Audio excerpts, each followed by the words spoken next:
dalam kelas ni yang baru masuk, maksudnya last week dia tak join lah kelas. So dia baru start join this week. Is there anybody of you yang just join us this week because maybe the second intake punya second call punya student dia ada tak? Do you have in this class? Ada tak? No, sir. No, tak ada. Betul lah, sure ya. So kalau ada, please let me know because macam I kata tadi lah, last week kot, dia punya line was inform ada student baru masuk. So I tak pasti kelas mana, ada sama ada A, B ataupun C. Okay, tak apa, it's okay. So let's look at the slide. Slide ni I belum upload dalam future lagi lah. So because macam I kata last week chapter 1 tu pun I kata dah, tapi bila I tengok dah tak ada, dah hilang. I tak tahu kenapa I punya folder tu hilang, tak siapa dah delete. I don't know. Okay, mungkin ada seseorang telah terpadam secara tidak sengaja I punya file notes tu. So terpaksa I upload semula. So chapter 1 I dah upload dalam format PowerPoint and format PDF. Okay, so that you can browse using your smartphone lah. Because smartphone tak boleh browse dalam format PowerPoint ataupun Word or even Excel. Okay, dia cuma boleh download dalam bentuk PDF saja. Tapi kalau you pakai desktop or laptop or all-in-one desktop, then you can browse them or you can view them in any type of format. Okay, so now let's look at our slide for today. Alright, boleh nampak ya? This one, chapter 14, accounting principles. Boleh nampak? Boleh. Boleh, okay. Boleh. Alright, okay. So I dah update sedikit slide ni. Term of dia punya interface. Okay, now so basically accounting principles ni apa? Accounting principles ni adalah macam satu orang kata apa, mazhab lah. Kita selalu lupa mazhab kan. So this is salah satu mazhab ataupun salah satu rukun. Okay, rukun dalam accounting. Okay, so dari banyak, I think about 10 principles. Okay, so these are basically the rules that must be followed by all type of business organization in order to ensure the subjectivity and the objectivity of the accounting information. Okay, so semua jenis perniagaan akan berpaksikan kepada prinsipal yang sedia ada. Okay, ataupun dia ada general accounting accepted accounting principles yang sedia ada. Okay, so that dia lebih consistent, and then you can compare between one business to another business. Okay, so let's look what do you have in these accounting principles. Okay, let's go. Alright, so accounting principles. So basically dia pecahkan kepada beberapa bahagian lah. Dia ada accounting conventions, and they have accounting basis, and also they have accounting policies. So what are there? So basically accounting convention, now let's look at 14.2 in your textbook at page 213. So the author stated that conventions are also called assumptions which refer to general understanding or generally accepted ideas. An example of convention is the economic activity principle. So this is some sort of assumption ataupun estimation. Okay, so in accounting area, in accounting kata field ni, right? They tend to play with assumption, estimation, and conventions. So dia banyak buat assumptions. For example, let's say one organization purchase a motor vehicle. Motor vehicle tu kenderaan lah. Purchase a motor vehicle. Alright. So they need to assume how long that the organisation can use that particular motor vehicle. Berapa lama dia boleh gunakan kenderaan tersebut. Untuk apa dia gunakan tersebut? Untuk generate income lah. Okay, so maybe as one organisation assume that this car or this motor van can be used up to 10 years, for example. Or maybe another organisation assume that the same motor van or the same motor vehicle can be used up to 5 years or 7 years only. So it depends on their estimation. It depends on their experience in using that particular motor So begitu. Sama juga macam office equipment. Office equipment ni banyak. Dia ada lab, dia consist of computer, printer, scanner, photostat machine, what else? Smartphones, all electrical component and that available in the office. We can sum up them in one heading that we call as office equipment. So kalau kita tengok kan pejabat ada banyak office equipment. So semua tu dia orang kena assume how long that particular equipment can be used. 3 years, 5 years, 7 years. So they will assume it, but they will assume it based on the accounting standard. Dia tak boleh assume, oh kereta ni lebih daripada 50 tahun boleh pakai kot. Tapi standard kata, right, or any type of motor vehicles can assume to be used at least 5 years and maximum 20 years. Macam tu. So tak adalah sampai, oh kita assume kereta kita ni boleh pakai sampai 50 tahun. No, dia still ada. You can assume, but dia still ada dia punya range dia lah. Bergantung kepada standard perakaunan yang sedia ada di Malaysia. Okay, that is conventions. Okay, next accounting basis or accounting base. Now let's look.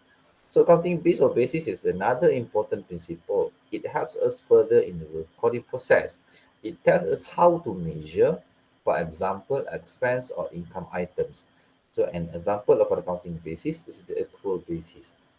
Okay, so accounting basis tells us on how to measure the transactions, how to record the transactions. For example, in terms of revenue, hasil kan, pendapatan kita. So how to record our revenue? Okay, for example kan, I bagi sedikit lah. Okay, revenue. For example, right. So let's say you have a business, okay, and then one day you sell your product to your customer.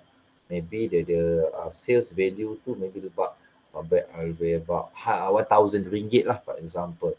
Okay, you jual satu produk tu berharga RM1,000 dan you jual kepada one of your client, one of your customer. And then on the same day you dah deliver produk tersebut. Okay, you already give the product to your customer. So there ada kata exchange of service there. You dah bagi you punya produk pada dia. Okay, in return sepatutnya dia bagi cash money lah, betul tak? Okay, so dia mungkin bayar dalam bentuk cash, or dia mungkin bayar dalam bentuk check, or maybe dia just buat bank transfer or online transfer. Tak kisahlah. So the method of payment tu tak ada masalah. But the issue here is whether is it a cash sales ataupun is a carried sales. Cash sales tu maksudnya you jual hari ni, dia bayar hari ni. Tapi kalau dia jual hari ni, dia bayar bulan depan. Okay, so you sell it to the customer, you sell the product to customer October, but the customer plan to pay the amount due to you on November. So the issue here is that when should you record your sales? Bila you sepatutnya catatkan jualan you dalam buku you? Adakah you akan catat pada bulan 10, di mana bulan 10 adalah bulan you jual kepada customer, atau do you need to record the sales when you receive the money from your customer? So when you receive your money from your customer, November. So now nak record kat mana? Oktober ke November? So accounting basis ni dia akan bagi tahu kita lah. Okay, same goes to expenses. You dapat bill utility bill. Utility bills ni dia boleh jadi electricity, dia boleh jadi water bill, dia boleh jadi apa lagi? Telco bill, okay, telecommunication bill, right? So it can be consist of both all type of this bill. Ada one heading dia panggil sebagai utility bills. Okay, for example, you dapat bill electric daripada TNB for this month, October. So dia kata kat situ, okay, bill electric untuk syarikat you, untuk perniagaan you lebih kurang RM500, for example, RM100. Right, so that is bill for October. So meaning to say you incur the electricity expenses for October 2019. Okay, now, so when you pay, bila you bayar? Maybe you bayar daripada RM500 bill itu, RM500 bill itu, you bayar separuh on November, and another half of it you pay on December. So 250 bayar November, 250 bayar pada December. 500 adalah bill yang you gunakan pada Oktober. Okay, same issue. So when should you record your electricity expenses? Is it during you receive your bill on October, or maybe during your first payment of 250 on November, or during your completion of payment or the final payment on December. Jadi ada 3 bulan. Kat mana you patutnya record you punya perbelanjaan electricity? October, November or December. So there will be the issue. So accounting basis will help the accountant or the bookkeeper in order to record the transactions. Okay. And then the last one will be accounting policy. Now let's look. So policies deal basically with adoption of a certain accounting method or basis and the consistent application of that method or basis. For example, we have a choice on the use of either the straight line or reducing balance method in the calculation of depreciation. Once a particular method is chosen, then this becomes the company's policy. Okay, so in terms of adoption of the accounting method ni dia ada banyak. Okay, so macam-macam. Contoh salah satunya adalah bagi depreciation ataupun susut nilai. So in order to depreciate your asset, depreciate your property, plant and equipment, we have plenty of method. Dia ada straight line, dia ada reducing balance, dia ada sum of digit, banyaklah. So it depends on the industry and it depends on the management in order to choose the most suitable accounting method to be adopted in order to prepare the financial report or financial accounting statement. Okay, so itu adalah policies, basis and convention. Alright, so in my example after this, I tak pecahkanlah dia kepada convention, basis and policy. I sum up everything. So dia ada 10 sebenarnya principle tu. Okay, so ke 10 principle tersebut, I tak pecahkan kepada 3 ni. Alright, so I terus cerita saja. I tak ada katalah, polis apa, principle ni bawa basis, principle ni bawa policy. Oh no, there's no such thing lah. So dia cerita, I cerita secara keseluruhan. Okay, right, now let's go to the first accounting principle of accounting concept. Okay, so I dah classify kat sini, dia ada 10. Alright, so these are the first 5 accounting concept that we have. Consists of economic entity, a going concern, and then dia ada monetary, dia ada periodicity, and dia ada historical cost. Dalam buku you dia pakai cost concept. Okay, so my slide is using historical cost concept. Actually, it's sama je lah. Alright. Okay, and then the next 5 concept will be accrual concept. Then you have materiality, and then you have neutrality, comparability, and consistency.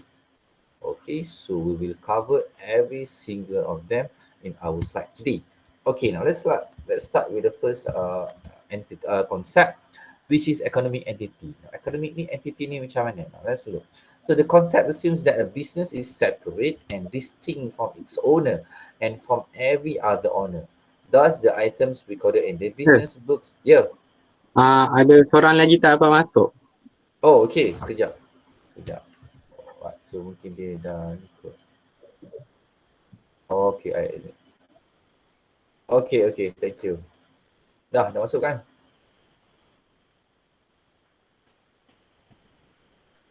Okay. Oh, Anna tadi. Okay, I dah approve. Okay, survey. Okay, dah semua masuk. Anna dah masuk kan? Right, so now let's continue. Kat mana tadi? Economic entity. Okay, so this concept assumes that the business is separate and distinct from its owner and from every other owner. So thus the items recorded in the business books are limited to transactions affecting the business only.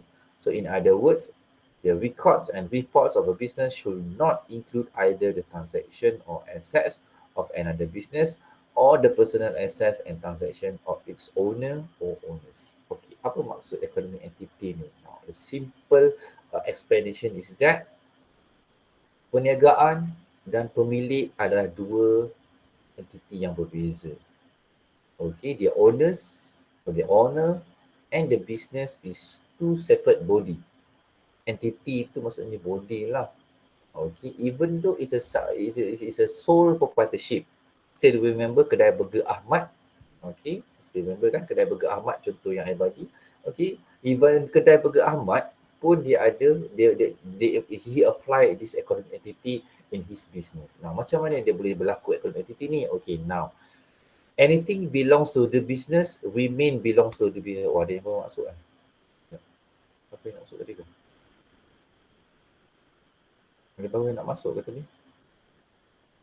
Kok saya macam berbunyi. Okay. Right.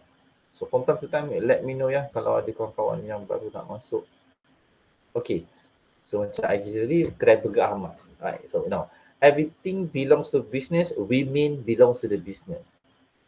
And anything belongs to the owner means remains belong to the owner. So dia tak boleh combine. You tak boleh sekalikan dia. Kalau tidak nanti dia akan jadi masalah. Okay. Alright. So macam mana dia katakan belongs to owner means owner, belongs to business means business. Meaning to say okay, andai kata kedai burger Ahmad, Ahmad itu sendirilah. So dia kan meniaga burger. So bila dia meniaga burger, okay, katalah dia meniaga daripada pagi petang sampai ke malam. Takkan dia tak makan kan? Dia mesti nak makan. Okay, let's say lah one day tu dia macam lapar gila lah. Okay lah, aku nak makan lah. Tak ada makanan, bekal pula tak bawa. Okay, makan aje lah burger yang ada kat kedai ni. So dia pun ambil lah sekeping burger, dia masak, and then roti pun dia bakar, and then dia buat lah. Dia buat burger ayam special. Dia pun makan. Now, bila dia buat macam tu, meaning to say, he is using the business stock. Dia menggunakan stok barang kedai dia. Apa stok barang kedai dia yang dia gunakan? Dia gunakan roti, dia gunakan dia punya burger, sayur dan sebagainya. So macam dia beli sesuatu daripada kedai dia sendiri tau. So berapa kalau anda kata bukan dia yang makan, dia sendiri yang masak dan dia jual kepada customer, berapa harga jualan burger ayam special tadi tu? Katalah RM4. So RM4 itu consider sebagai dia jual kepada diri dia. So dia kena record. Dia kena catatkan benda tu. Okay, tapi dia bukan catat sebagai sales lah, dia akan catat sebagai drawing, ambilan contohnya. For example. Okay, next ada kata dia menggunakan aset daripada rumah dia. Kalau dia nak masak, dia perlukan gas kan. Okay, so tapi dia tak nak pakai, dia kata tak nak bazir duit, dia ambil daripada gas rumah dia je. So bila dia ambil gas daripada rumah tu adalah hak peribadi dia kan. Tapi bila dia bawa masuk gas itu dalam perniagaan, dia gunakan untuk perniagaan, jadi gas itu dah jadi hak milik perniagaan, bukan lagi hak milik dia. So dia kena asingkan. Duit perniagaan pun sama. Setiap hari ada jualan sales kan. So dia kena simpan dalam tabung asing. Simpan dalam akaun bank perniagaan dia. Dia tak boleh samakan dengan dia punya saving account. Tak boleh. Kalau dia nak ambil duit perniagaan tu, dia kena ambil dan dia kena record sebagai gaji dia lah. Sebab dia lah toki, dia lah pekerja kan. Jadi dia kena ambil dan record dalam dia punya buku sebagai maybe gaji dia. Okay, gaji Ahmad tu sendiri. Okay. Right. Macam tu. Right, dapat So you kena asingkan. Banyak perniagaan kecil selalunya dia tak perform economic activity ni. Jadi dia tak nampaklah jualan dia berapa banyak. Okay, so kalau dia nak ambil duit hasil jualan dia tu, dia kena record berapa banyak yang dia ambil. Dan dia boleh consider itu sebagai gaji bulanan dia. Contohnya. So, tapi dia kena konsisten lah. Katalah dia ambil, okay, katalah Ahmad kata, okay lah, upah untuk aku sendiri adalah maybe 1,500. So setiap bulan dia akan keluarkan daripada account bank business 1,500 masuk dalam dia punya saving account. So dia boleh nampak lah 1,500 tu konsisten setiap bulan keluar. So dia tahu, oh itu adalah duit gaji dia sendiri. Mestilah ada. Kalau tak ada, then you tak nampak hasil perniagaan you. Okay, so that is the economic entity. Right. Now, next one will be going concern.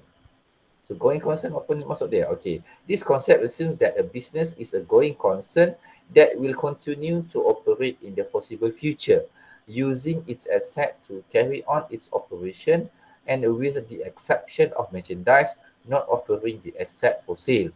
In other words, the concept assumes that the business enterprise will have a long life and that it will last long enough to fulfill its objectives and commitment. So that will be the keyword. Keyword dia apa? Keyword dia adalah the business enterprise will have a long life and it will last long enough to fulfill objective. Maksudnya, you assume that your business will continue to operate in the next foreseeable future. You assume that your business tak ada jangka hayat. Contohnya macam kedai burger Ahmad. You rasa Ahmad ni akan buka perniagaan dia untuk 1 hari saja ke? Ada ke orang berniaga macam tu? Imagine you Ahmad lah, okay. You dah keluarkan modal, beli stall, beli barang berniaga semua, okay, done. And then you kata kat diri, okay, aku nak berniaga 1 hari je lah. Esok je. Lusa dah tak payah. Maksudnya jangka hayat bisnes ni berapa? 1 hari je. Mana ada? You assume that your business will continue for the next future. Even though kita dah, the owner have passed away, but the business is still there. Because perniagaan itu dia tak ada jangka hayat macam manusia. Betul tak? Cuma, okay, for special case, okay, dia mungkin akan ditutup. Tapi siapa yang ada gatal mulut kata, aku akan rasa bisnes aku ni akan rugi ni lagi 4 tahun, dia mesti tutupnya. Habis laku. Mana ada orang kata macam tu kan? You tak tahu, you tak rasa ke apa yang cakap tu satu doa? Ni maksudnya you dah buka berniaga, dah penat, you doa perniagaan you akan tutup lagi 4 tahun. Mana ada? So, every businessman, they try to remain positive, even though whatever happen in the country, whatever happen in the economy, okay, ekonomi Malaysia ni tunggang terbalik ke, COVID-19 ke, they still assume be positive, okay, I still can sell my product. There must be a way on how I can sell my product, how I want to do my business, or how I want to run my business like a normal daily activities. Macam tu. They will try to remain positive macam tu lah. So that is going concern. Dia tak akan cakap lah perniagaan dia akan mati dalam hari lagi. Tak ada lah, mana ada. Okay, so there's no such thing like that. So they assume that the business will continue. Alright, so do economic activity and going concern. Okay, ada soalan? Do you have any questions to ask? Class, ada soalan nak tanya? Tak ada. Okay, boleh faham ya? Okay, good. Boleh. Alright. Okay, next will be historical cost ataupun cost concept. Now, let's look. So, the next page lah, page 215 tu. So, this concept requires that asset and services plus any resulting liabilities be taken into the accounting records at cost. Cost is used as it is definite and determinable. Accountants can provide objective and verifiable data in their reports, and costs are measured on a cash or cash equivalent basis. Now, apa maksud dia? So, meaning to say, you will record your asset, your services, or even your liability at the original cost. For example, let's say lah kedai burger Ahmad ada beli van untuk perniagaan dia. Okay, so dia beli van pada tahun 2017. So van tu memang dia beli for the purpose, for the sake of business. So nak masukkan dia punya kemah, dapur, semua dalam van tu lah nanti. Okay, so how much Ahmad pay for that van? Okay, let's say lah pada 2017 masa dia beli van tersebut, van tu berharga lebih kurang dalam RM40,000, RM40,000. Okay, so Ahmad will record in his book, okay, dalam account dia, okay, purchase van RM40,000. So dia akan letaklah dalam account van dia RM40,000 van. Okay, dia bayar pakai apa? Bayar pakai cek. Okay, dia akan record dekat account bank dia. Kalau dia hutang, okay, dia akan record dalam account liabilities dia RM40,000. So meaning to say dia record harga kos tersebut, harga kos van. Okay, now if let's say at the end of 2018, so dia maksudnya dia dah pakai 2 tahun lah van dia tu, 2017, 2018. So at the end of 2018, accident, Ahmad terlibat dengan accident, okay, and then dia punya van dia tu rosak lah, agak teruk lah rosak dia. Okay, dan mana dia terpaksa repair. Okay, so bila dia repair, okay lah. So, you bayangkanlah, you just imagine kereta, kalau dah repair, dah accident kan, dah pernah accident, dan repair balik, dia punya performance mesti dah tak sama macam masa mula-mula you beli. Ataupun dia punya bentuk dia mungkin dah tak sama dah. Atau bila you bawa tu mungkin macam tak sedap lah nak bawa. Sebab dia dah pernah terlibat dengan major accident. Produs yang ada kedekaan sendiri dia mesti tahu. Kenderaan yang dah terlibat dengan major accident, bila you dah repair, you bawa balik, mesti dia rasa dia dah lain. Okay, so kenapa I cerita macam tu? Sebab benda tu akan menyebabkan harga semasa ataupun market value of the van tu berubah lah. Berubah. So andai kata one day Ahmad dia lepas accident dah repair tu, dia plan nak jual lah van dia tu. So dia pergilah kepada mana-mana kedai-kedai used car yang ada beli kereta second hand. Dia pun tanya, okey saya nak jual lah van saya ni. Okey, saya rasa saya nak jual. Tapi saya nak tahu dulu berapa harga you nak beli. So lepas used car tu tengok, okey lah I boleh beli. Oh you dah ada accident ni, dah ada kemek sana kemek sini, cat pun dah tak cantik, berbelang-belang. Okey, dah ada toning kat situ, alright. Fine. So I boleh beli van Ahmad dengan harga lebih kurang dalam 25,000 sahaja. So Ahmad pun balik fikir-fikir, oh van aku ni harganya 25,000 sekarang. Dulu aku beli 40,000. Okay, now dah ada harga. Dah ada dua harga. So andai kata Ahmad tak jadi nak jual, dia kata tak apalah, rugi je lah aku jual 25,000. Aku pakai je lah van ni. Alright. So perlu ke Ahmad update dalam buku dia harga van dia yang paling latest? Because dia dah ada tadi harga van dia. Okay, dia tahu dah, oh cost van ni sekarang 25,000 je. Dulu aku beli 40,000. So perlu ke aku update dalam aku punya account harga van tu kepada 25,000. 40 ke 25,000. Okay, so kalau Ahmad implement this cost concept ataupun historical cost concept, dia tak perlu update lah. Dia tak perlu update. He don't need to update the value of the van that he acquired in 2017. So it will be remain 40,000 at its original cost. Okay, at its original cost. So tak perlu update kepada 25,000. So 25,000 tu adalah market value dia. Okay, so this is cost concept. So semua yang kita catatkan dalam buku kita ni, buku account ni, kena record pada harga cost dia, harga asal dia. Bukan pada harga semasa ni. Okay, right. That is cost concept. Right. Next adalah monetary. So certain book they use money measurement. Certain ada yang guna stable order money or stable money order, bukan stable order money, stable money order concept. Dia ada banyak nama. Okay, tapi the most popular term dia adalah dia gunakan monetary. So apa benda monetary ni? So monetary ni come from the word money, duit. Okay, so in this book, the author stated that it is assumed that the purchasing power of the unit of measurement used in accounting, which is the ringgit, in this case adalah ringgit Malaysia, does not change. The assumption is because money is the common denominator. 2, the monetary unit provides an appropriate basis for accounting measurement and analysis. 3, the monetary unit is the most effective means of expressing the two interested parties' changes in capital and exchanges of goods and services.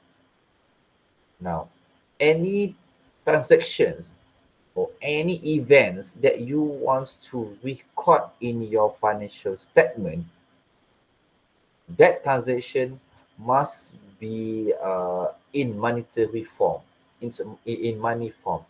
Meaning to say that event or that transaction, you can measure them in terms of ringgit. Kalau Singapore dollar, Sing dollar lah. Kalau Thai baht lah. Tapi kita Malaysia, okay, so you can record or report any transactions if the transaction can be measured in ringgit. What do you mean by that, sir? Okay, apa maksudnya? Maksudnya, apa-apa transaksi, jual beli produk, bayar gaji pekerja, bayar sewa kedai, bayar bil itu, bil ini, semua itu you boleh measure dalam ringgit kan? Betul tak? Gaji pekerja you boleh bayar dalam ringgit. Berapa bulan dia gaji bekerja, for example berapa jam dia bekerja. Sewa kedai boleh you boleh measure dalam ringgit. Okay, bill electricity you boleh measure dalam ringgit. Jualan produk, beli bahan mentah daripada pembekal, you boleh measure dalam ringgit. So semua transaction ini, all of the transactions can be measured in ringgit, and at the end can be recorded in your financial statement. Okay, what are the event or transactions that cannot be measured in ringgit and therefore cannot be recorded in your financial statement? Ada tak agak-agaknya? Do you think we have any transaction or any items or any component, okay, that cannot be measured in terms of ringgit? Ada idea tak?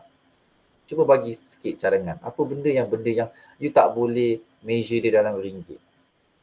Apa dia? Anybody? Ada siapa boleh Share. Ada? Anybody from the class? Tak ada, sir. Fikirlah. Apa dia? What do you think? Anything. Apa saja benda yang you rasa tak boleh measure dalam ringgit, therefore tak boleh masuk dalam kita punya accounts. Apa dia? Mesti ada. Banyak sebenarnya. What do you think?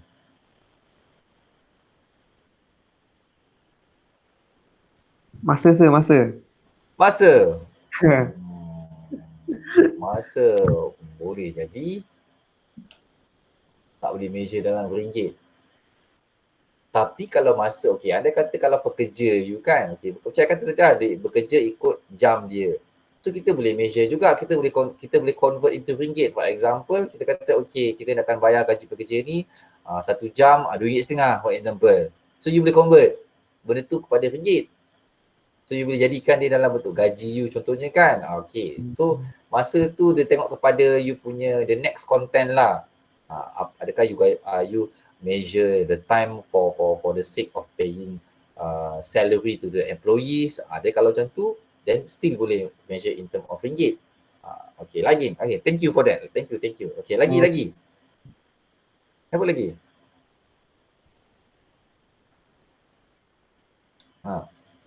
Apa lagi? Transactions or items that cannot be measured in term of ringgit. Agaknya apa?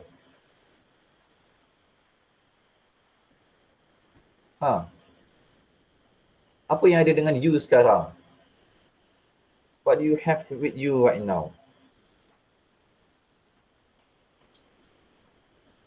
Apa dia? Diri sendiri. Yourself. Okay. Memanglah diri sendiri, betul lah tu. Jadi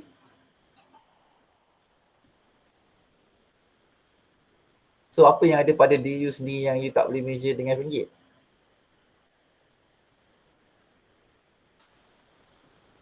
Petik je lah nama. Semua ni tidur lagi ni. Duk tanya-tanya ni senyap je. Kalau I suruh buka cam ni, mestinya dia atas katil tengah baring ni. Kita nak dengar suara Izzatun Najihah lah. Izzatun Najihah.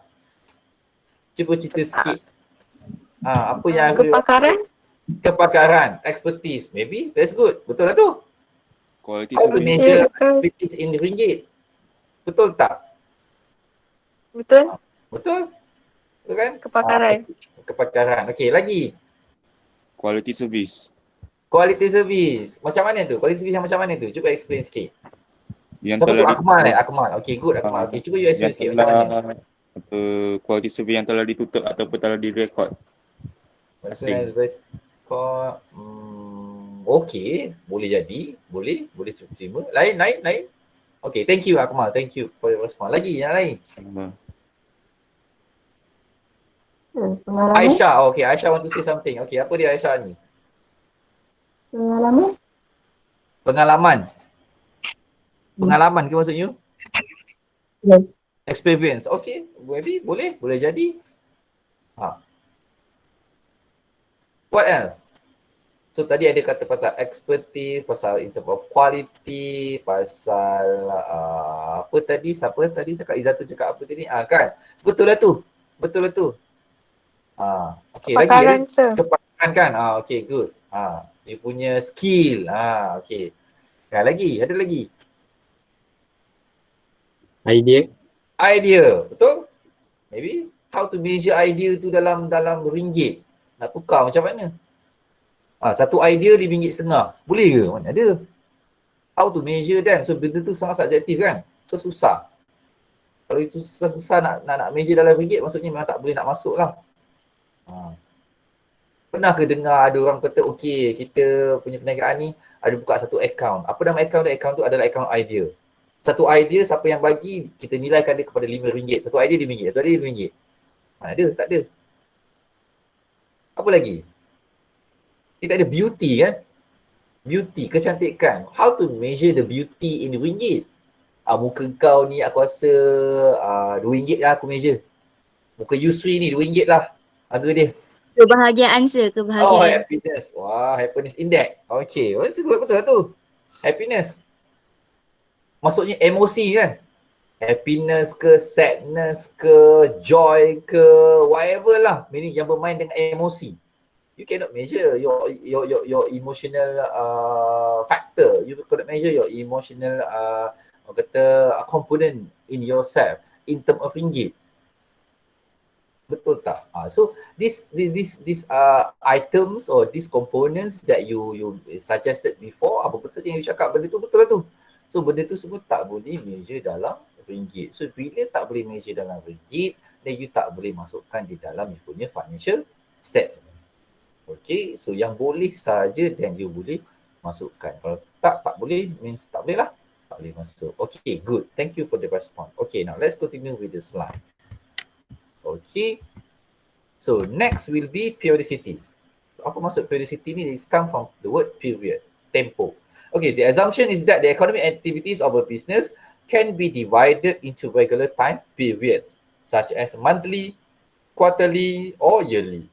For reporting purposes, financial statements are normally prepared on a yearly basis. However, for management purposes, they will be more frequently prepared, such as quarterly or monthly basis. So maksudnya, you punya financial statement ini, okay, disediakan mengikut tempo, sesuatu tempo. Selalunya annually. Annually tu maksudnya yearly lah, setahun sekali. Sebab itu bila nanti you belajar chapter 7 in textbook, you akan nampak the statement of profit or loss tu title dia statement of profit or loss for the year ended. Ataupun statement of financial position as at berapa tarikh dia. Maksudnya dia ada tempoh tarikh dia lah. Okey, kenapa perlu buat macam tu?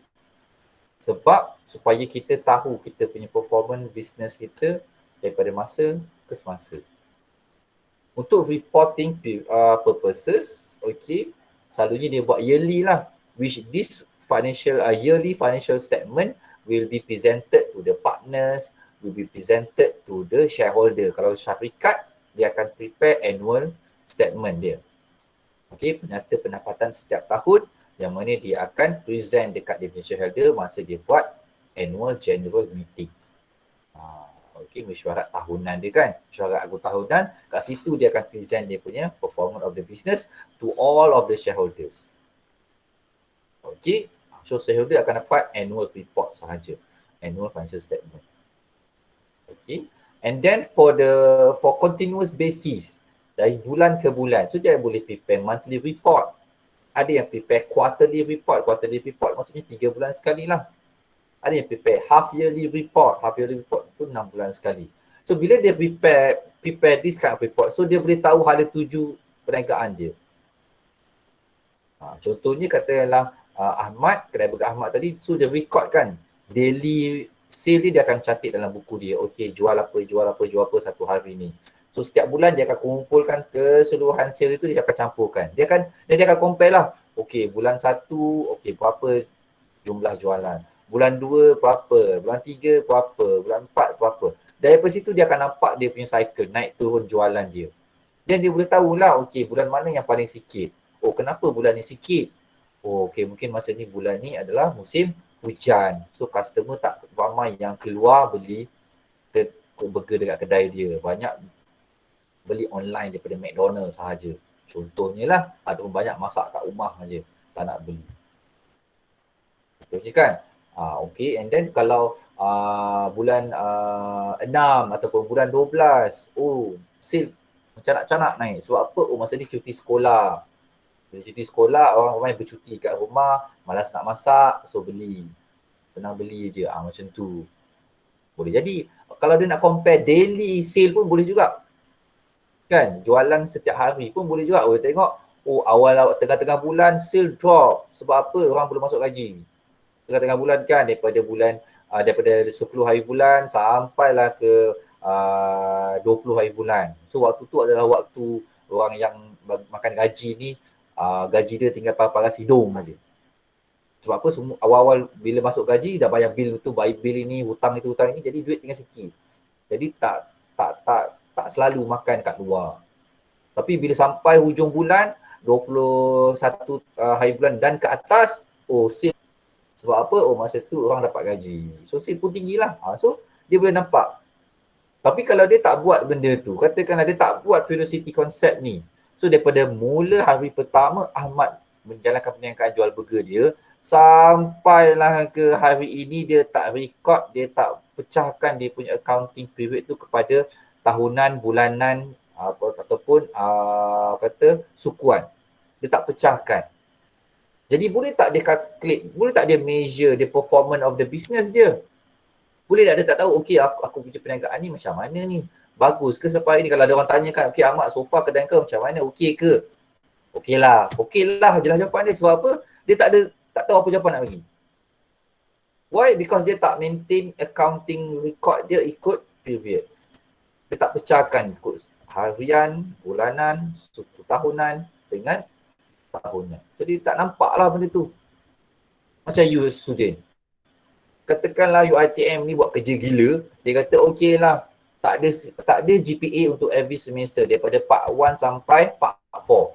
GPA hanya akan pada part 5 sahaja. Just imagine that. Kan, GPA you adalah every semester. Every single semester akan ada GPA. Ada yang 4 flat, ada 3.7, 3.8, 3 pointer, ada yang 2.5 every semester. So daripada situ you tahu performance you for that particular semester. Then for the next semester, you can come up with your own strategy. Okay, how I can increase my CGPA. Okay, how I want to rearrange my lesson plan, my study plan. Oh, SEM ni nak ambil subjek apa? SEM ni nak kena drop certain paper. Or certain paper ni kena ambil dulu. Certain ni kena extend. Or maybe I need to extend for another semester. So, you kena ada periodicity tu, baru boleh you buat plan. Kalau tak ada, hujung semester baru nak keluar GPA. Ada one masa tu mungkin dah terlambat. Jadi dia jadi haywire lah, jadi kalang kabut. Okay, so that is periodicity. Next will be consistency. Okay, consistency comes from the word consistent. So this concept deals with the consistent use of accounting basis or methods. For example, once a business has adopted the straight line method of calculating depreciation, this method should be used both within one accounting period and from one accounting period to another. Okay, salah satu perniagaan selalunya dia punya accounting period dia tahunan ni adalah 12 bulan. Okay, 12 bulan. So 12 bulan tu dia tak semestinya kena ikut calendar year. Calendar year tu maksudnya macam mana? Dia start 1/1, dia tutup perniagaan, bukan tutup perniagaan, dia tutup account dia 31 Disember. And then dia consistently using the same period. Open account 1 Jan, close account 31 December this year. Next year pun sama. Open account 1 Jan, close account 31 December. Ada yang tak gunakan calendar year. Dia start daripada 1 June. 1 June 2018 dia start business. Open dia punya account. Dia close adalah 31 Mei 2017, the next following year. Yang penting cukup 12 bulan. Bulan yang mana you mula dan bulan yang mana you tutup account, it doesn't matter. Yang penting cukup genap 12 bulan. Dia mesti konsisten. Dia tak boleh, okay, untuk ni dia pakai 12 bulan. The next following financial period, extra sikit lah 15 bulan. Okay, the next following financial period, kurangkan sikit lah jadi 8 bulan je. Tak boleh. Okay, you must use consistently 12 months. Kemudian period dia tu pun you must be consistent. Kalau you dah pilih, you akan buka account you 1/1 dah tutup pada 31 Disember, you must be consistently use that particular period. Tak boleh lah, tahun pertama perniagaan 1/1 31 Disember. Tahun kedua perniagaan, tukarlah 1/3 sampai 28 bulan 2. Tahun satu lagi, tukarlah lagi 1/6 sampai 31/5 the next year. Tak boleh. So you tak consistent. So you must be consistent. Okay, in any treatment of your transaction, in terms of your accounting method, in terms of your policies, in terms of your period, and so on. Okay, you must be consistent. Okay, right? So when you consistent, so dia akan cover dengan the other type of accounting concept, which is comparability. So nanti I akan sentuh sikit pasal comparability lah. Dia ada kat sini juga. Okay, before I touch on comparability, kita tengok materiality. Apa itu materiality? Okay. A transaction is considered to be material if it significantly affects the reported net income of the business. It is relative to the size and specific circumstance of the business.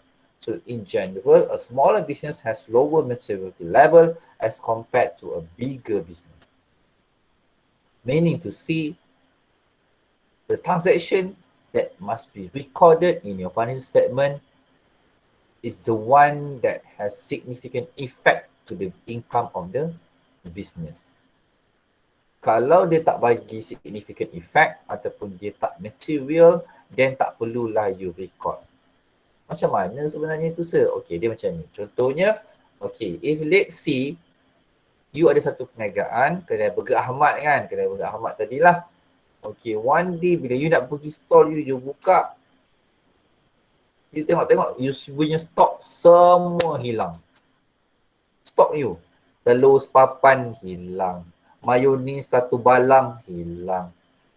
Okay, you punya patty tu burger you lah, kepengan burger you tu, patty you tu yang you baru beli semalam 5 bungkus, macam-macam rasa ada rasa arnab, rasa ayam, rasa rusa, rasa daging, hilang. Roti you satu bungkus tu yang ada 20, ada yang ada 30 unit apa 20 biji buku apa roti tu kan, hilang. Senang cerita semua stok you hilang lah, sos ke rasa apa semua hilang. So bila hilang, benda tu you rasa penting tak kepada Ahmad? Penting. Sebab apa? Kalau tak ada stok, dia nak jual apa? Jual diri dia untuk cover burger yang hilang tadi. Tak boleh. Betul tak? Jadi benda tu sangat signifikan. So bila signifikan, then dia kena record dalam dia punya buku accounts dia. So record lah. Okay, loss of stock. So berapa kerugian yang dia kena tanggung, dia kena record. Tolak dekat dia punya hasil jualan sebulan dia contohnya. So meaning to say, transaksi itu, kehilangan stok itu adalah sesuatu yang signifikan, satu yang sangat memberi kesan kepada perniagaan dia. Macam ni you nampak dia beri kesan sebab apa? Bila hilang benda tu, boleh tak dia berniaga, tak boleh berniaga. Bila tak boleh berniaga, ada tak hasilnya? Tak ada. Jadi dia akan menanggung kerugian.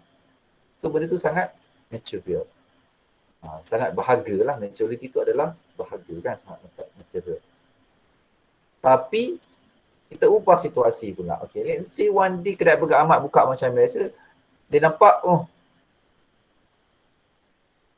timun hilang satu. Sebatang timun je hilang. Sebatang timun hilang. Telur sebiji hilang. Dia beli telur semalam sepapan. Sepapan ada berapa biji? Ada 30 biji kot. Beli sepapan hilang satu. Atau bukan hilang lah, terpecah satu. Terpecah satu. Sebiji telur daripada satu papan telur yang dia beli semalam. Okey. Satu hilang. Timun dia beli semalam, timun maybe 2 kilo. So dalam 2 kilo tu mungkin ada lebih kurang dalam 7 ke 8 batang timun lah. Satu daripadanya mungkin dia rosak. Hilang, tercicir kat kedai ke kan. Beg plastik dia bocor, terkeluar satu batang timun. Hilang. So you rasa sebatang timun tersebut dengan sebiji telur tu bagi kesan kepada jualan Ahmad the whole day. Is it give a significant effect to Ahmad business transactions? Tak.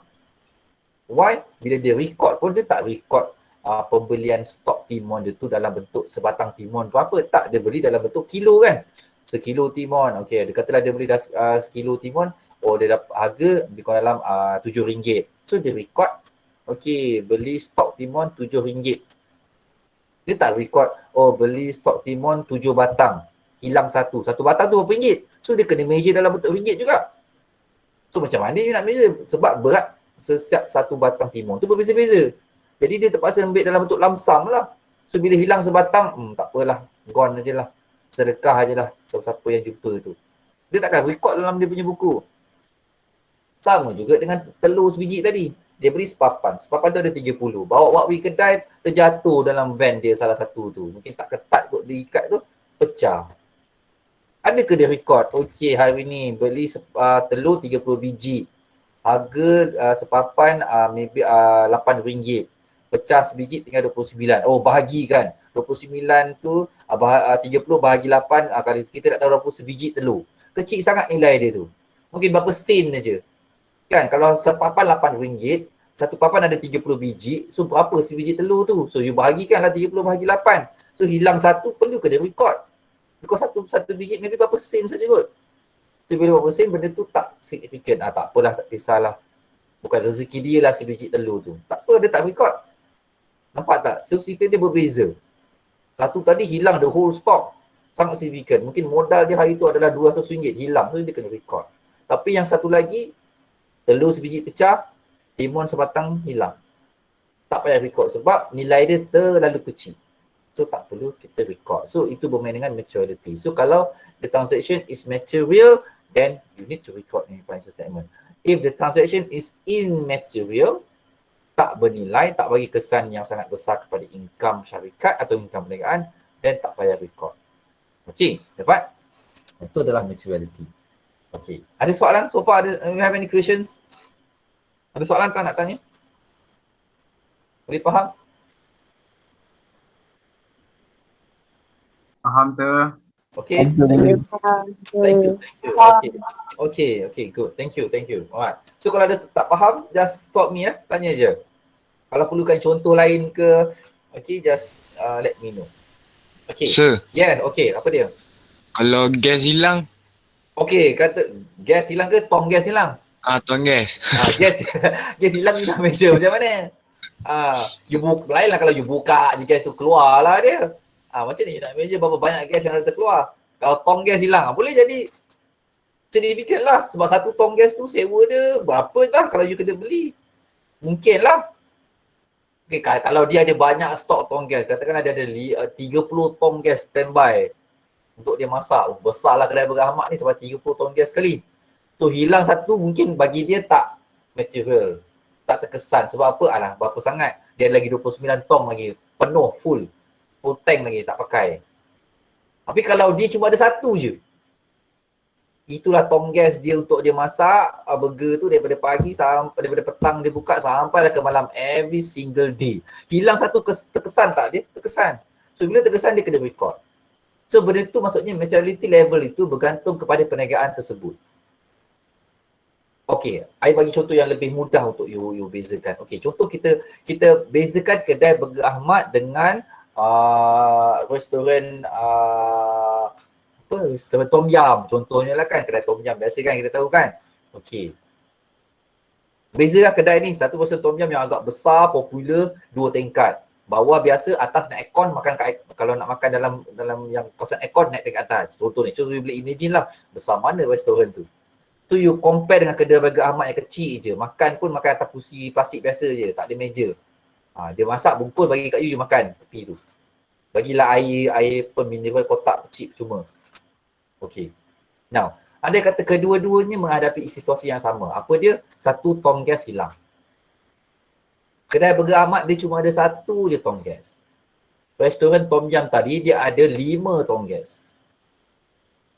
So kedai Burger Ahmad hilang satu tong gas, restoran Tom Yum tadi hilang satu tong gas. Yang mana akan lebih terkesan dari segi jualan harian dia masa itu? Kedai Burger Ahmad ke Tom Yum? Kedai Burger Ahmad kan? Kedai Burger Ahmad, for sure. Kedai Burger Ahmad, betul. So sebab apa? Sebab bila hilang tong gas dia tu, dia boleh masak tak? Tak boleh. Dia tak boleh masak. Tapi kedai Tom Yum tadi tu hilang satu gas ni, dia boleh masak tak? Boleh. Bisnes boleh sejalan macam biasa sebab dia ada lagi spare 4 tong gas. Okey, so dalam situasi ini, kedai Tom Yum tadi tak perlu record pun dalam buku dia. Oh, hilang tong gas satu, tak perlu. Sebab bagi dia itu tak significant. Because they still can run their business as usual. But however, Ahmad, dia kena record hilang tong gas ni. Kena curi dek bakpit ke burger kan. Kena record. Why? Because on that day, Ahmad cannot run the business as usual. Dia kena pergi ke kedai mamak ke kedai mana ke kan, beli tong gas yang baru pula. Benda tu signifikan. So bergantung kepada perniagaan itu. Okey, dapat?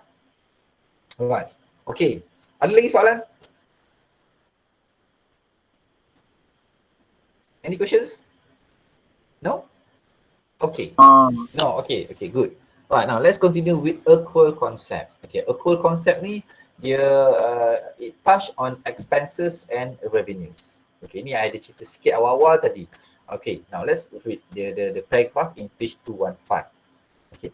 Expenses accrual. Expenses must be recorded in the accounting period in which they are incurred, irrespective of whether they have been paid or not. Similarly, income must be recorded in the accounting period in which it is earned, irrespective of whether money has been received or not. So following this, expenses incurred are then matched with earned income that they have to generate. As a result, net income is the difference between income earned and the expenses incurred in earning the income. Meaning to see, just like the examples that I mentioned to you before, for expenses kan, you incur electricity, you dah guna elektrik dan hujung bulan you dapat bill.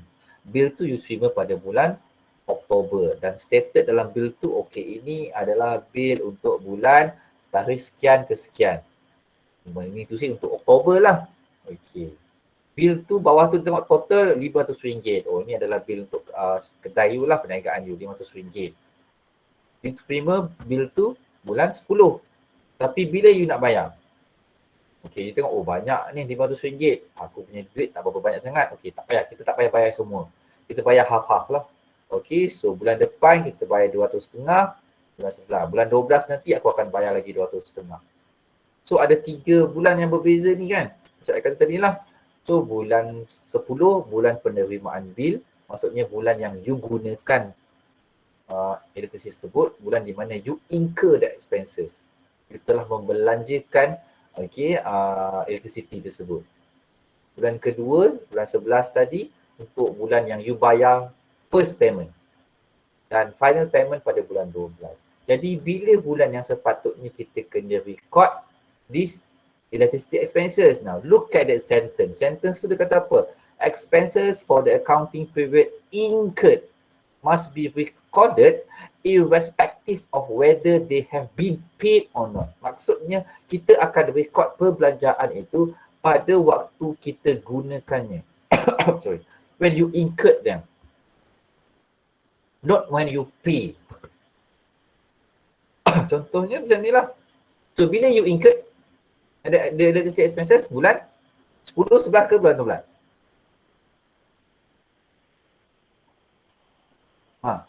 Bulan apa? 10. Bulan 10. Betul kan? Bulan 10. I tell you kan. So you incurred the electricity expenses during October. So meaning to say you kena record electricity expenses dalam bulan Oktober. Even you tak bayar 1 sen pun untuk tahun ini. You plan nak bayar separuh bulan 11 kan? And dia ada half on December. But end up you tak bayar 1 sen pun RM500 bil Oktober tu. You bayar tahun depan, bulan 1 baru you bayar. You bayar penuh RM500 bulan 1. So you tak boleh record pada bulan 1 pada waktu you bayar because itu dah masuk tahun depan. Tahun depan punya transaction tak boleh. Okay, perbelanjaan itu adalah untuk Oktober 2020. So kalau you masuk dalam bulan 1, dia dah masuk 2021. So dia dah salah lah kat situ. So dia tak menjawab kepada konsep accrual tadi. Expenses recognition. Okay. Next, in terms of dia punya income ataupun revenues. So kat sini, dia kata revenues are brought to account of the accounting period when they are earned. So ayat dia adalah earn. Tadi expenses incurred. Revenues ataupun income earn. Earn tu apa? Bila you dah jual. Irrespective of whether the money has been received or not. Tak kisahlah you dah dapat duit tu ke tidak. Yang penting bila jualan itu berlaku. Saya kata tadi lah. Okay, you ada customer. Okay, klien you beli produk you harganya RM1,000 this month. So and then the customer plan to pay it. Okay, maybe for 2 times or 3 times. Okay, dalam 2 kali bayar, 3 kali bayar untuk bulan-bulan yang akan datang. Maksudnya mungkinlah dia bayar 4 kali lah contohnya kan. RM1,000 tu dia bayar 4 kali. So bulan 11 250, bulan 12 250, bulan 1 tahun depan 250, bulan 2 tahun depan 250. So habis bulan 2 tu habislah hutang dia. So dia ada 5 bulan ni. Bulan 10 bulan di mana jualan itu berlaku. And then the next month 11, 12, 1, 2 bulan di mana pembayaran dibuat oleh customer. Dan bulan 2 adalah di mana pembayaran itu lengkap, habis bayar. So bila kita nak record kita punya sales ni, kita kena record pada waktu bila jualan itu berlaku. So bila jualan itu berlaku? Bulan 10. Bulan 10 lah you record. Okay, sales to Encik Yahya, RM1,000 by credit. So record October. Understand? So itu maksudnya accrual concept under revenues recognition. Dan baru you boleh compare. Katakanlah pembelanjaan yang you incur pada bulan 10 tu cuma bil elektrik je, RM500. Jualan yang you buat pada bulan 10, satu je RM1,000. Jadi berapa pulangan you untuk bulan 10? You compare lah revenue dengan expenses, tolak kan. So revenue, bila kita tolak dengan expenses, kita dapat keuntungan, untung, profit. So your monthly profit for October this year, berapa ringgit agaknya? Berdasarkan cerita I tadi. Nah, berapa ringgit profit yang sepatutnya I dapat untuk bulan Oktober? I ada belanja I tadi dan I ada I punya hasil. So how much is my profit? Class. How much is my profit? Berapa I punya profit? Tu tak bagi. Ha? Tadi I kata I ada expenses, electricity expenses RM500. Okay, yang I incur during October. And then I ada jualan kepada customer, Encik Yahya, sebanyak RM1,000. So that will be my income ataupun revenues. So when I compare my revenue and expenses, I will get my profit. So how much is my profit during October? 100. 100. RM500. RM500. Very good. So itu adalah hasil yang I dapat untuk bulan Oktober. Walaupun perbelanjaan itu I belum bayar dan jualan itu Encik Yahya belum bagi pada I lagi duit dia. But on paper, I boleh nampak I punya profit pada bulan Oktober adalah RM500. Itu yang ayat buku ni kata tadi. As a result, the net income is the difference between income earned and the expenses incurred in earning the income. Okay, so you match. Belanja bulan 10, match dengan income bulan 10. Belanja bulan 11, match dengan income bulan 11. Dan baru dia akan tally cantik. You tak boleh matchkan, oh belanja bulan 10 dengan hasil bulan 1. Tak boleh. Dia tak match lah nanti. Okay, matching concept tu. Alright. Okay, that is a quote. Okay, next will be neutrality. Neutrality comes from the word neutral. Okay, comes from the word neutral. Okay, apa maksud neutral ni? Now, information must be free from bias to be reliable. Neutrality will be lost if the financial statements are prepared to influence the users to make a judgment or decision in order to achieve a predetermined outcome. Maksudnya apa? We need to see you prepare you punya financial statement for the sake of certain user. Still remember the type of users that we have? Okay, how many users that we have? Revision balik ni di chapter 1. Berapa banyak user yang kita ada? 2. Okay. Apa dia? Internal, external. Internal, external. Okay, siapa yang ada dalam internal? Owner. Owner lagi. Manager. Employee. Employee. Very good. So you ada owner, manager, employees. How about external? Payable. Payable. Government. Government lagi. Investor. Investor lagi. Consumer. Very good. Consumer. Okay, good. Walaupun I dengar sayup-sayup je tu tapi dengar juga. Okay, good. So there are certain business organisation yang mana dia tak beretika tau. Tak beretika maksudnya dia tak jujur. Dia tak ada integrity. Maksudnya apa? Maksudnya dia prepare dia punya financial statement, okay, untuk fulfill, untuk memuaskan hati sesetengah user sahaja. Contohnya, okay. Contohnya ya. Okay, let's say I adalah satu perniagaan, so I kena prepare my financial statement. So bila I nak prepare financial statement untuk I persembahkan kepada shareholder, my shareholder. Okay, in my mind, I fikir, I kena tunjukkan I punya perniagaan yang I jaga ni, for the sake of the shareholder ni, I adalah CEO untuk syarikat tersebut.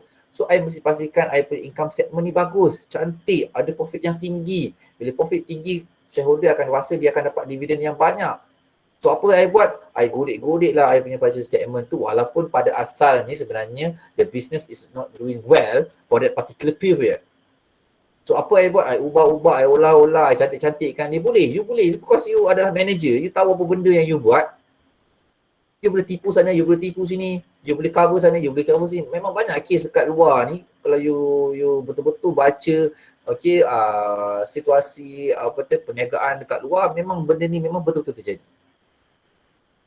So bila nak pergi AGM, dia akan ada satu set financial statement, dia present. So shareholder pun akan baca, cantiknya, bagus, profit, bagus-bagus, CEO ni bagus, Cik Mas Rizat bagus, CEO ni, naik lagi gaji dia, bagus-bagus, tambah lagi kontrak dia. So shareholder akan berpuas hati, senyumlah shareholder. So profit dah tinggi. Because nak puaskan hati shareholder nak tengok profit tinggi je.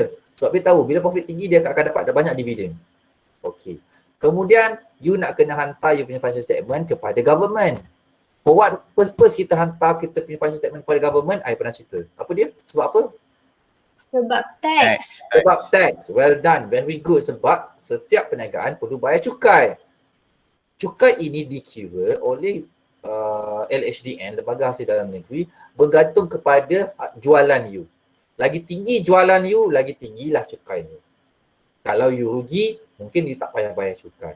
Now, in business organisation punya mindset, dia tak nak bayar cukai banyak-banyak. Sebab bagi dia, benda tu merugikan.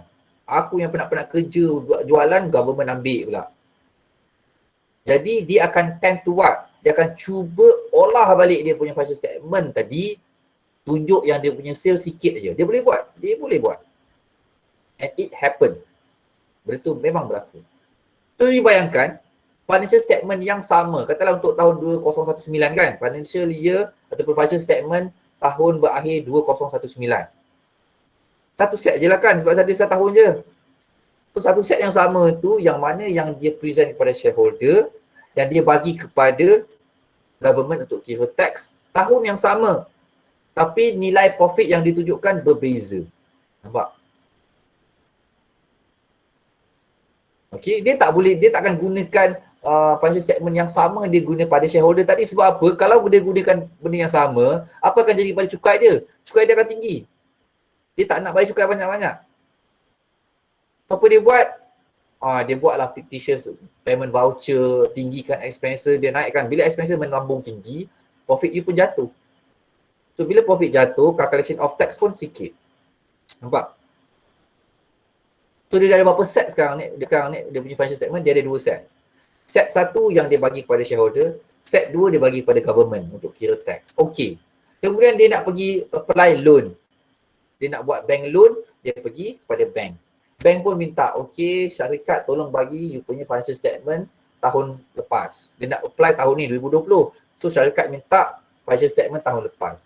Now, bila minta financial statement tahun lepas, you rasa set mana yang dia akan bagi? Mungkin dia akan bagi set 1. Set yang satu. Set 1 kan sebab nampakkan profit banyak. Dia tak akan bagi set 2. Ataupun mungkin dia ada set yang ketiga. Macam mana set yang ketiga tu set yang pertama tu mungkin dia just tunjukkan profit yang tinggi. Tapi cash tak banyak. Asset tak banyak. Profit aja tinggi. Tapi yang set ketiga ni, you tambah asset. Letak asset tu banyak sikit sebab bank nak tengok kalau you tak ada aset, nanti kalau you tak boleh bayar, apa aset yang bank boleh ambil?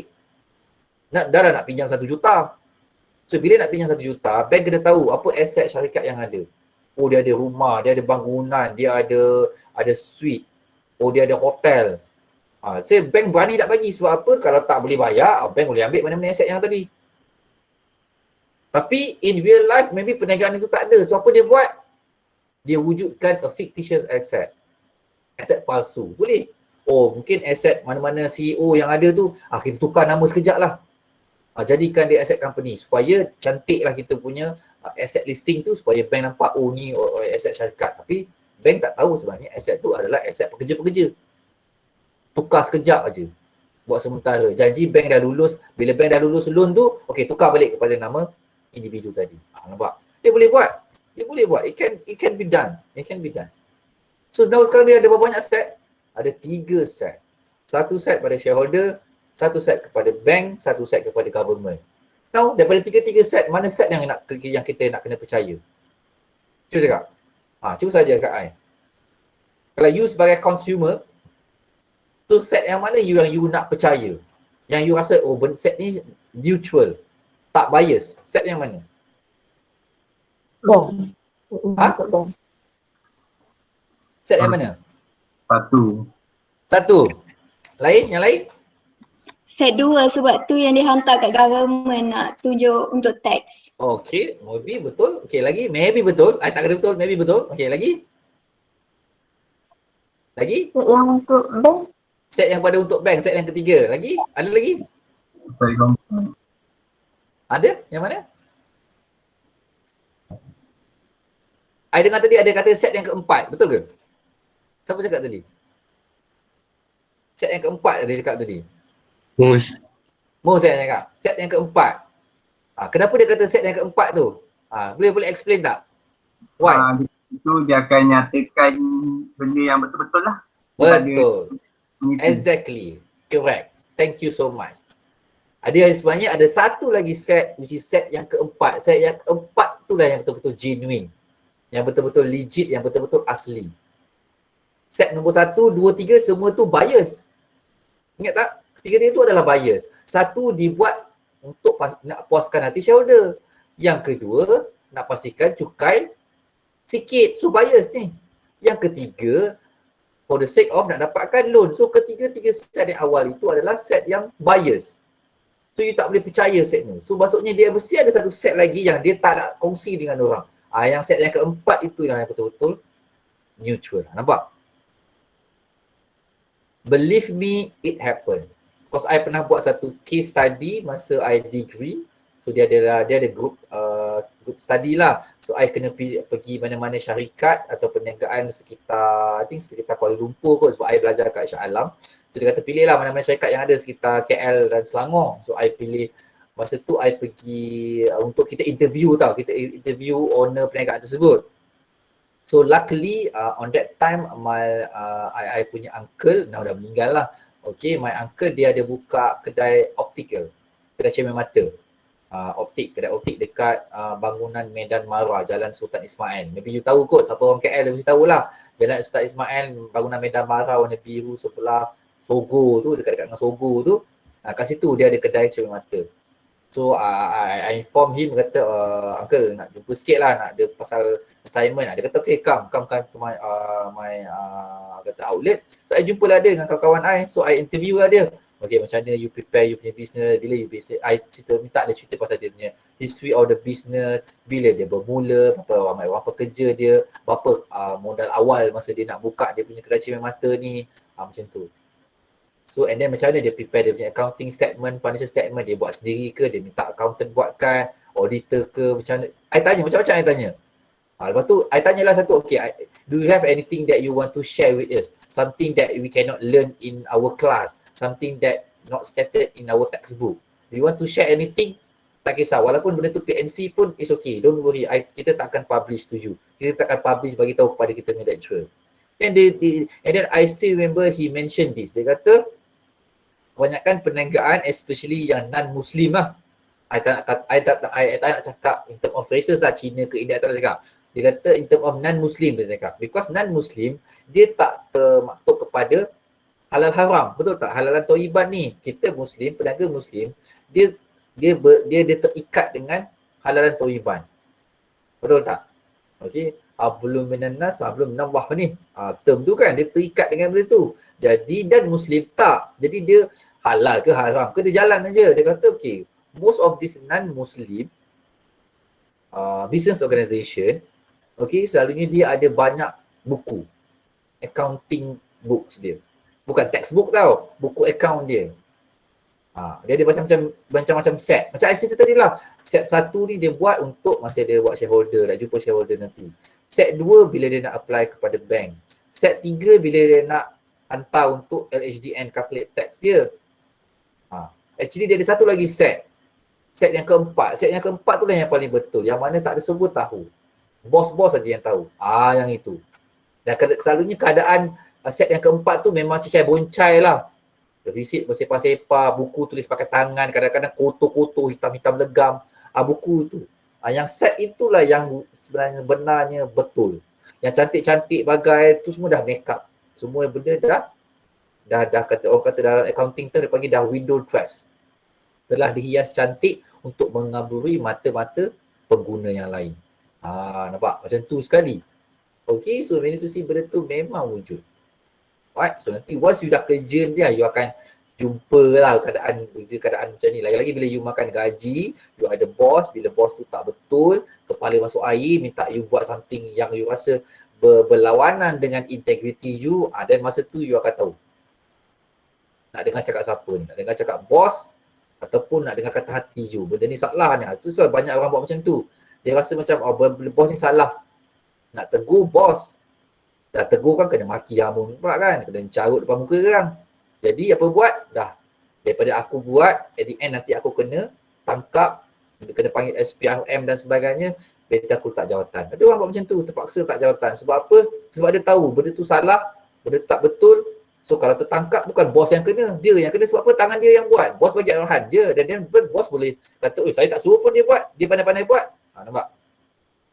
Understand? So benda tu jadi masalah bagi sesiapa yang makan gaji, ada bos yang tak betul lah. Kalau bos yang bagus lah. So kalau bos tu masuk air, kepala dia tak betul lah. Jadi masalah. Alright, so itu adalah neutrality.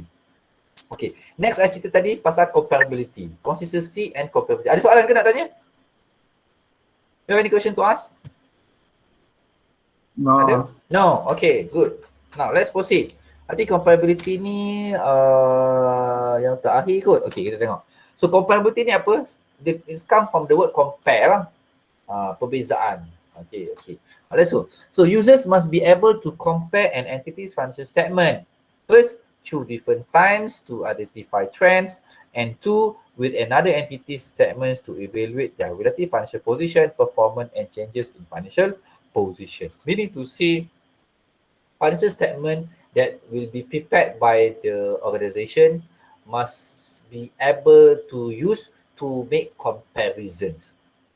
Okay, so dia berkait dengan consistency tadi.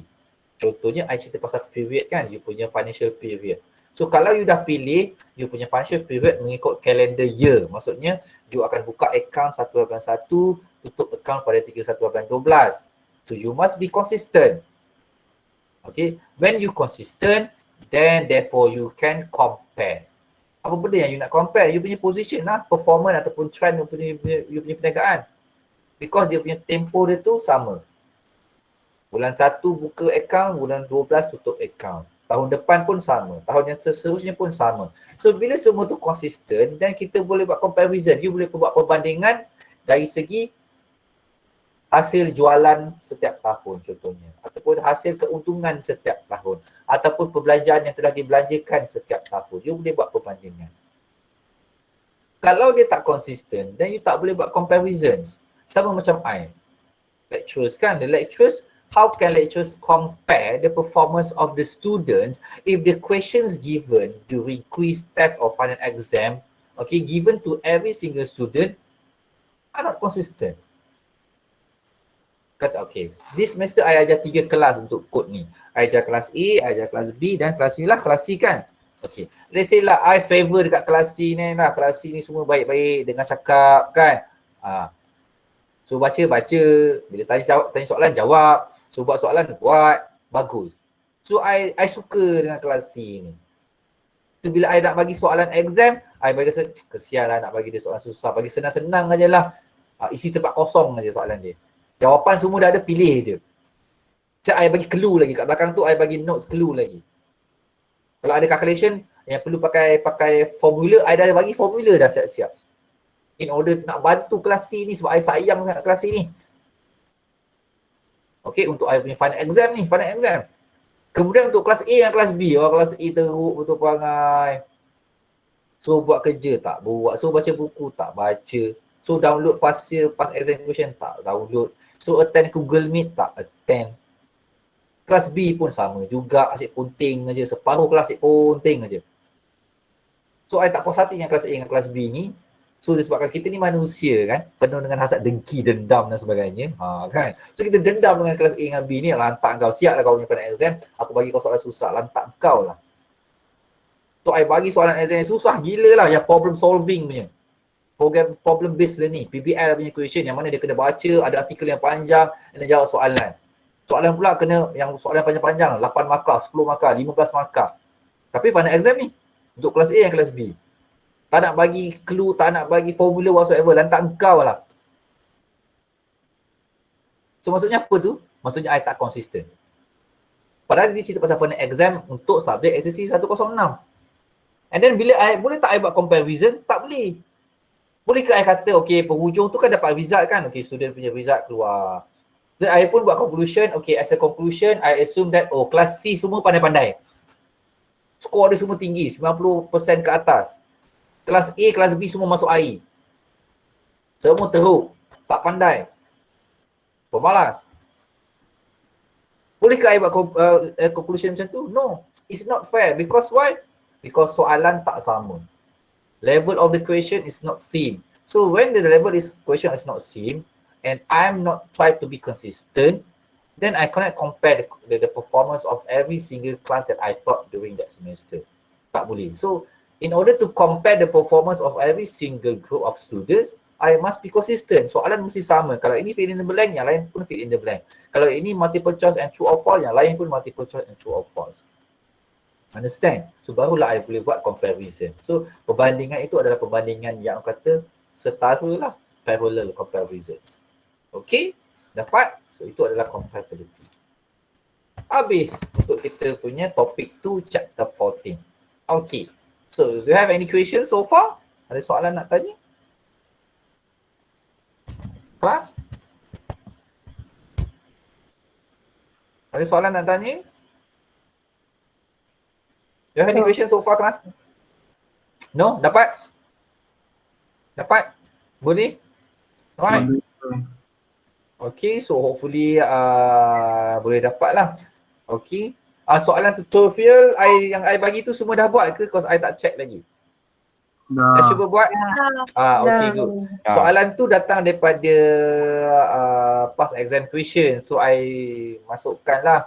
So sebagai kita punya tutorial question. So nanti whenever ada quiz ke, ada test, so at least kita dah prepare lah kan. Okay. Maybe takut, mana tahu soalan tu adalah soalan recycle, ada boleh guna balik. So rezeki you lah you buat. Tapi you kena cuba buat. Okay, ada yang dapat skor 15 over 15? Tak ada? Tak ada. Bukannya quiz yang I bagi on that spot, buku ada depan mata pun tak dapat 15 juga. Macam mana ni? Tak ada time limit. You boleh buat pukul soalan nombor 1 buat pagi, soalan nombor 2 buat tengah hari, soalan nombor 3 buat petang, soalan nombor 4 buat time tengah mandi. Pun tak dapat skor 15-15. Jatuh dah buku I. Macam mana ni? Manusia melakukan kesalahan, sir. Apa dia? Manusia melakukan kesalahan, sir. Alah, klise lah. Klise. Aduh. Okay, tak apa. Okay, at least you dah buat and then that's good. Okay, alright. Okay, so I think that's all for today. Nanti I akan upload slide ni dalam YouFuture. Cuma semalam YouFuture ada masalah. So kalau you buka YouFuture dia macam ada problem. So kita punya FCA, Dr. Ismadi pun dah mention dia perlukan masa dalam 2-3 hari lagi untuk YouFuture tu back to business. Okay, so I cuba letak dalam Google Classroom lah. Nanti I akan create Google Classroom. So letak dalam tu sebagai alternatifnya. Okay. Right, so thank you. Nanti akan send Google Form untuk chapter ni pula. Quiz tutorial untuk chapter ni. So kita buat lah. Okay, so thank you so much. See you again next class next week. Okay. Oh, before I forgot. Next week kita cuti kan hari Khamis? Ya. Betul tak? Hari cuti, hari Khamis cuti apa? Maulidul Rasul. Betul. Betul kan? Maulidul Rasul kan? Okey. Macam mana lah? You all nak kelas ke ataupun nak cuti? Kelas. Nak kelas? Kelas. Nak ambil hati I lah tu. So nak kelas ke nak cuti? I tak kisah. Kalau kelas, I kelas. Kalau cuti, kita still kena ganti. Kelas asal. Kelas je lah. Tak pergi beli mana. You all kalau ada yang duduk KL, Selangor pun boleh pergi mana pun. Baik, duduk rumah study. Okay, so kita buat kelas lah, semua setuju. Okay, so next week kelas macam biasa pagi 8 sampai 10. Okay, alright. So thank you so much. Okay, see you again next week. Bye-bye. Bye. Assalamualaikum. Bye-bye. Okay, bye-bye. Bye. Thank you sir. Thank you sir. Yes sir. Okay. Jangan lupa breakfast. Yeah, thank you for that. Sekali tu.